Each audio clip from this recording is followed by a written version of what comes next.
কলা গাছ থেকে কাঁচা কলা পেড়ে, আম গাছ থেকে কাঁচা আম পেড়ে, তারপরে শুকনা মরিচ দিয়ে ভর্তা করে খাওয়ার মজাই আলাদা।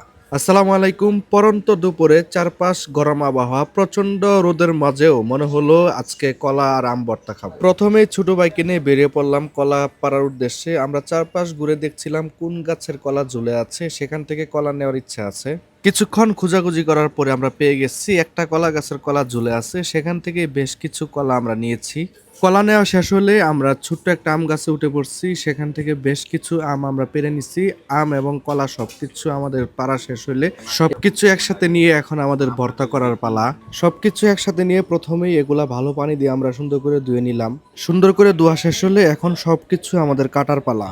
প্রথমেই কলাগুলো আমরা সুন্দর করে ছিলে নিয়েছি, চারপাশের খোসাগুলো ছিলা শেষ হলে আমরা এক এক করে কিন্তু সবকিছু কুচি কুচি করে কেটেছি। কাটাকাটি শেষ হওয়ার পরে সবকিছু এখন সুন্দর করে মাখানোর পালা। শুকনা একবারে মচমচা মরিচ সুন্দর করে প্রথমে মেখে নিয়েছি, তারপর সবকিছু একসাথে করে আমরা সুন্দর করে বেশ কিছুক্ষণ মেখে নিয়েছি, যাতে করে সবকিছু মজা হয় আমরা সেই চেষ্টা করেছি এবং সবকিছু শেষে এখন খাওয়ার পালা। আমাদের কাছে বেশ ভালো লাগছে, তো আপনাদের কাছে কেমন লাগছে এবং আপনারা কিভাবে ভর্তা করেন অবশ্যই কমেন্ট করে জানাবেন। আমাদের এখানে কিন্তু এভাবে আমরা ভর্তা করে থাকি, তবে আর একটু তেঁতুল হলে কিন্তু আরো বেশি ভালো হতো। ধন্যবাদ সবাইকে, দেখা হবে আবার পরবর্তী কোনো ভিডিও নিয়ে। ততক্ষণ ভালো থাকুন, সুস্থ থাকুন, আল্লাহ হাফেজ।